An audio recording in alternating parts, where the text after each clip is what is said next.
Një nga pikat që përbën objekt punës Komisionit Hetimor është verifikimi i përdorimit të dhënave personale për qëllime elektorale.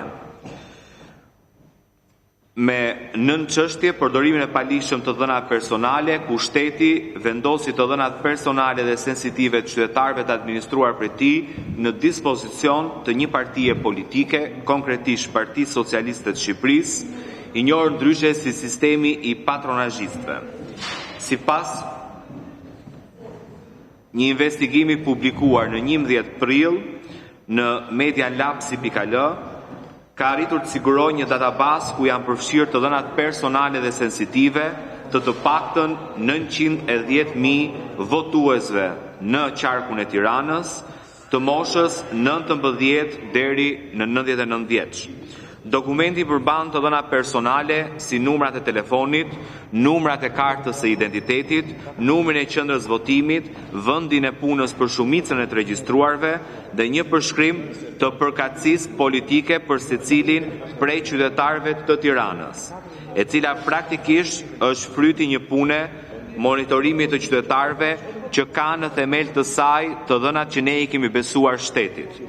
Në dokumentin e siguruar nga media pavarur lapsi.al, përkatësia politike e secilit është përshkruar me po ose me jo në një nga kolonat nga personat që janë pjesë e skemës së patronazhit. Në databazë përmbajtja e cilave përbën vepër penale janë të dhënat për 910.000 qytetarë të Tiranës, të cilët nuk i kanë dorëzuar me vullnetin e tyre informacionet për Partinë Socialiste në pushtet, por ata janë vjedhur që nga numri i telefonit, numri ID së kartës identitetit apo vendi i tyre i punës. Sipas investigimit, ky dokument është shpërndarë në kompjuterat e selisë Partisë Socialiste në Tiranë, ku bëhej përpunimi i të dhënave dhe njëjta procedurë ndodhte edhe në selitë e tjera në çdo deg të Partisë Socialiste në qarqet e tjera, duke u shpërndarë këtë skemë për të gjithë votuesit në Republikën e Shqipërisë. Nga një verifikim i thjeshtë rezulton se të dhënat e qytetarëve janë azhurnuar në muajt e fundit. Gjatë kohës së pandemisë, e-Albania ka qenë një ndër aplikacionet jetike ku secili prej nesh është detyruar ta përdor për një qëllim apo për një qëllim tjetër. E-Albania është një zyrë me një ndalesë për shërbimet online të administratës publike dhe lidh me platformën qeveritare të ndërveprimit, në të cilët janë 48 sisteme qeveritare të cilat shkëmbejnë të dhënat e tyre në kohë reale. E-Albania është krijuar dhe administrohet nga Agjencia Kombëtare e Shoqërisë së Informacionit, që është institucion në varësi të Kryeministrit të Shqipërisë. Të gjitha dhënat personale që përpunohen nga portali e-Albania kanë qëllim vetëm marrjen e shërbimeve të ofruara nga kjo e fundit dhe në bazë të ligjit nuk lejohet transmetimi i këtyre të dhënave në një palë të tretë pa miratimin paraprakt të personit që disponon të dhënat. Sistemi të dhënave përfshin informacione për ministra, familjar të tyre, drejtor, prokuror, avokat, gjyqtar, polic, gazetar të gjitha mediave në Tiranë, aktor të angazhuar apo jo në politik, personazhe të shoqërisë civile dhe të jetës publike, të gjithë në vëzhgimin e syrit të Partisë Socialiste që sheh përtej ligjit. Përdorimi i të dhënave personale dhe sensitive vjen në kundërshtim me Konventin Evropian për Drejtat e Njerëzit, Kushtetutën, Kodin Penal, Kodin Zgjedhor dhe Ligjin për mbrojtjen e të dhënave personale. Ky krim i shumëfish me përmasa ndërkombëtare përbën një rast flagrant se si shteti i vën në dispozicion të partisë në pushtet infrastrukturën e tij të plotë në funksion të fitores së zgjedhjeve. Mbledhja, përpunimi dhe publikimi të dhënave personale dhe sensitive, për cilat askush nuk ka dhënë pëlqimin e tij për mbledhjen, përpunimin apo publikimin e tyre, përbën shkelje të ligjit, sikurse është trajtuar në disa çështje në Gjykatën Evropiane për Drejtat e Njerëzit. Nga ana tjetër, origjina etnike, bindjet, anësia politike dhe pjesëmarrja në shoqata apo sindikata parashikohet gjithashtu si një dhënë sensitive në respekt të ligjit për mbrojtjen e të dhënave personale dhe është trajtuar gjithashtu tek zonë mbrojtje në bazë të Konventës Evropiane për të Drejtat e Njerëzit. Nëpërmjet kësaj skeme kriminale që cënon rënd procesin e zgjedhjeve të lira dhe ndershme, në mënyrë të paprecedent janë instaluar kompjutra dhe servera në selinë e Partisë Socialiste, duke u përdorur për fushat të gjitha të dhënat konfidenciale, sensitive, personale të qytetarëve, të dhëna në portalin e-Albania. Duke përdorur të dhënat personale të administruara nga shteti, Partia Socialiste ka disponuar në mënyrë të palishme të dhënat personale të qytetarëve në kohë reale, bazuar në qendrat e votimit, të tilla si: a janë apo jo qytetarë të punësuar, a kanë detyrime tatimore, a kanë aplikuar për shërbime publike si leje legalizimi apo hipoteke, apo certifikata të tjera të lëshuara nga Agjencia Shtetërore e Kadastrës, a kanë paguar sigurimet shoqërore, a kanë aplikuar për leje ndërtimi, a kanë aplikuar për licenca apo leje të ndryshme. Duke shfrytzuar informacionin sensitiv të dhënave personale, si dhe administratën publike, e cila përbëhet kryesisht me persona të emëruar politikisht dhe militant Partisë Socialiste, ju drejtuan qytetarëve të evidentuar nga të dhënat qeveritare, duke u premtuar shërbime për të cilat ata kanë nevojë në këmbim të votës për Partinë Socialiste. Një javë pas publikimit të investigimit nga media, me një veprim të paprecedent, Prokuria e Posaçme Antikorrupsion dhe Kundër Krimit të Organizuar SPAK kërkoi sekuestrimin e pajisjeve të punës në redaksinë e lapsi.al, pasi gazetarët e portalit publikuan informacionin nga databaza elektorale e Partisë Socialiste, ku gjendeshin të dhënat personale për mbi 900.000 qytetarë të Tiranës. Lidhur me këtë skandal, Partia Politike, Partia Demokratike e Shqipërisë ka depozituar kallëzim në prokurori ndaj disa shtetasve, përfshirë kryeministrin Edi Rama, ministrin e Brendshëm Bledi Çuçi, ministrin e aso kohe të Financave dhe Ekonomisë Anila Denaj, sekretarin organizativ Partisë Socialiste Arben Plumbi, drejtoreshën e Agjencisë Kombëtare të Shoqërisë së Informacionit Mirlinda Karaçanaj, Bledar Doracaj, drejtorin e përgjithshëm të gjendjes civile, Anton Duron, drejtorin e përgjithshëm të tatimeve, të cilat me veprime konkrete dyshohen se kanë konsumuar veprën penale të shpërdorimit detyrës, korrupsionit aktiv në zgjedhje, përdorimit funksionit publik për vendari politike dhe zgjedhore, përhapjes së sekreteve vetjake dhe grupit të strukturuar kriminal. Skandali me të dhënat personale u evidentua edhe në raportin paraprak të OSBE-Odirit, rrjedhja e të dhënat personale sensitive, duke përfshirë preferencat politike të zgjedhësve, përbën shqetësim serioz dhe i bën zgjedhësit vulnerabël, shprehen ekspertët apo vëzhguesit e emisionit të OSBE-Odirit. Gjatë fushatës, nëpërmjet një rrjedhje informacioni në domenin publik, doli një databazë me informacione personale dhe detaje kontakti për afro 900.000 qytetarë shqiptar që përmbante edhe preferencat e tyre potenciale të votimit. Ekzistenca e kësaj databaze në domenin publik u kufizua në mënyrë të pavarur nga OSBE-Odiri. Disa bashkëbisedues të OSBE-Odirit nga partitë kryesore politike besonin se një incident i tillë mund të konsiderohej nga elektorati si shpërdorim i të dhënave personale për interesat e partisë shtet.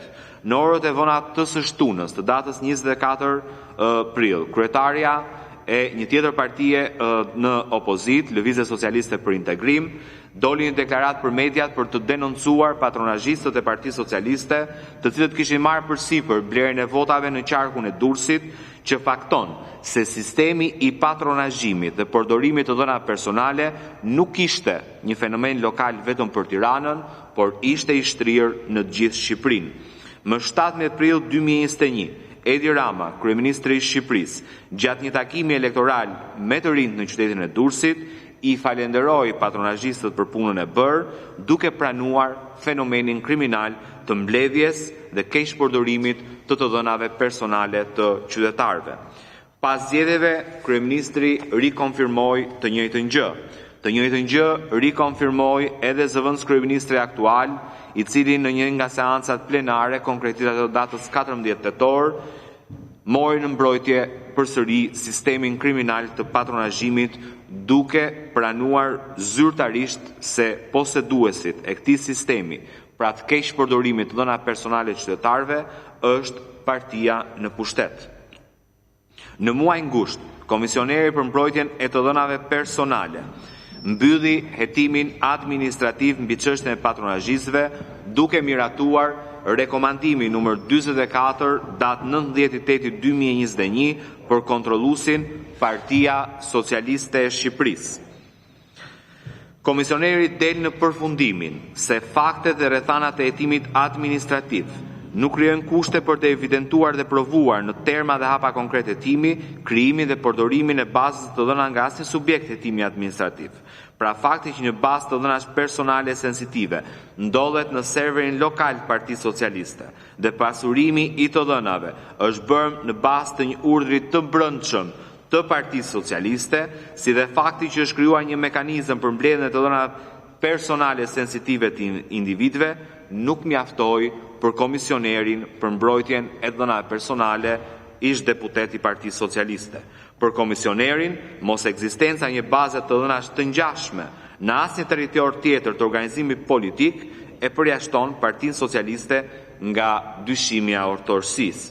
Por në vijim, komisioneri nuk përjashton mundësinë që për shkak të ngjashmërive të dhënave, baza të jetë krijuar dhe përdorur nga nivele lokale, organizimi politiko-zgjedhor dhe ose organizime apo struktura të kandidatëve të veçantë.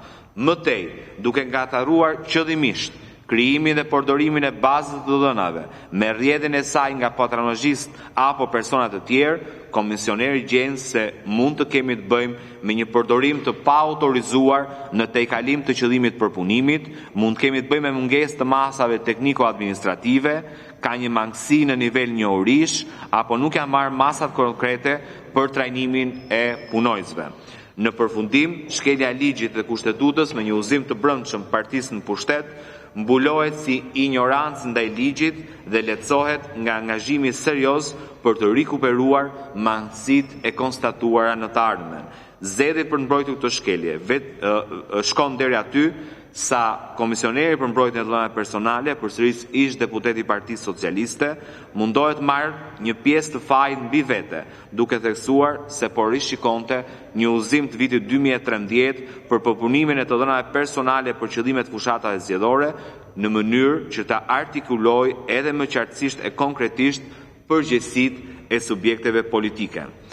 Në mbyllje të këtij hetimi që fakton shkeljen e drejtave themelore të njeriut, siç janë mbrojtja e dhënave personale, komisioneri mjaftohet me 4 rekomandime që thjesht i kërkojnë partisë në pushtet, Partisë Socialiste, të lexojë më mirë ligjin në të ardhmen. Uroj mirëseardhjen dhe rikthimin në komision të kolegëve të mazhorancës. Në përfundim, Zoti Kolçaku, unë po bëj detyrën time në zbatim vendimit kuvendit, s'kam ndërmend të iki.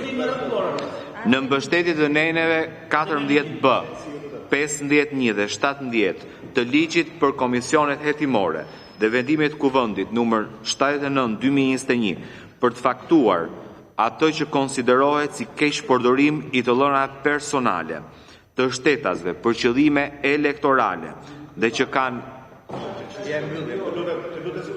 Zoti Gogo, mund të vazhdoj të lutem? Do të kërkohet ndër të tjera. Zoti Gogo, a mund ta mbaroj? Jo, unë sigurisht që mund ta mbaroj. Ju lutem mos ndërprisni të drejtën e deputetit për të bërë kërkesën e vet. Ju lutem kolegë mos doni zhurmusin. Ullu se si jemi në shtriktu, po ullu tani në gjojnë se kom tani. Ju lutem, Zoti Bardhi, vazhdoni. Kom tani, ullu tani. Zoti Gogu, ju lutem. Mbarova dhe 2 fjali kam. Jo, zotri, jemi në mbledhje komisioni. Jo, Zoti Bardhi, vazhdoni me kërkesën tuaj, vazhdoni me kërkesën, ecni me kërkesën. Mos, ju lutem, deputet, koleg, mos e ndërprisni kolegun se po ecën me kërkesën e tij. Zonja Gjilameti, ju lutem, mos, nuk po mbyll dot gojën, po ju kërkoj me shumë etik që të mos shkelni rregulloren dhe të lejoni kolegët të vazhdojnë. Zoti Bardhi, vazhdoni. Vazhdoni, Do zoti të Bardhi. kërkohen ndër të tjera, po pa u kufizuar vetëm në to, dokumenta dhe informacioneve lidhur me përdorimin në fushat të dhënave personale dhe sensitive nga Agjencia Kombëtare e Shoqërisë së Informacionit e institucion në varësi të kryeministrit, nga Ministria e Brendshme, Ministria e Financave, Drejtoria e Përgjithshme e Gjendjes Civile, Drejtoria e Përgjithshme e Tatimeve, Komisioneri për Drejtën e Informimit dhe Mbrojtjen e dhënave personale dhe sigurisht nga subjektet politike. Faleminderit zoti kryetar. Faleminderit zoti Bardhi. Kërkesë tjetër për të dhëna prova shtesë ka zoti Çollaku. Vazhdoni, ju lutem. Faleminderit zoti kryetar. Lidhur me verifikimin e përdorimit të fondeve publike për qëllime elektorale. Nëpërmjet verifikimit përdorimit të fondeve publike për qëllime elektorale, synohet faktohet masakra zgjedhore 25. Zoti Çollaku, më fal, një ndërhyrje të vogël. Po ju them administratës. Mbledhja ka filluar, është çelur me quorumin sipas rregullores, e deklaron kryetari. Ju do të keni detyrat tuaja për të vazhduar transmetimin e kësaj mbledhje deri në fund, kur kryetari i komisionit të deklaroj fundin e saj. Nëse do të merrni urdhra të paligjshme apo do të keni iniciativë për të ndërprerë sinjalin televiziv, do jemi detyruar të ushtroj të gjitha të drejtat e mia si deputet dhe kryetari i komisioni për gjithkënd nga ju deri në kallëzim penal. Ky është një paralajmërim që e bëj. Mos u bëni pengesë as juve, administrata, për vazhdimin e këtij. O zonjë, të lutem. Zonjë, të lutem. Kush je ti që vjen këtu e na thua? Atëherë, nëse do të vazhdohet në këtë mënyrë, do të ketë një kallëzim penal për gjithkënd nga i pari deri i fundit. Zoti Çollaku. Mos prish mbledhjen Dilja, Zoti Çollaku. Duhet dalësh jashtë e mbledhjet kuvendit këtu. këtu. Zonjë, je duke shkelur totalisht ligjin. Do të çoj ndjekje penale ty dhe këto tjetër. Zoti Çollaku, vazhdo me kërkesën tuaj. Ndërmjet Garda. Atëherë, zonja nuk është deputete, ju lutem nxirreni për jashtë. Garda. Për zonjën që po flet, ju lutem nxirreni nga salla, nga ambientet e sallës së byros, sepse nuk është deputete dhe ka marrë vretje nga kryetari i komisionit të dalë për jashtë. Zotri, Garda, ju lutem. Garda, ju lutem nxirreni për jashtë zonjën në fjalë. Garda, zoti punojësi Gardës së Republikës. Zbatoni urdhrat e kryetarit të komisionit. Zoti Çollaku, vazhdoni, ju lutem.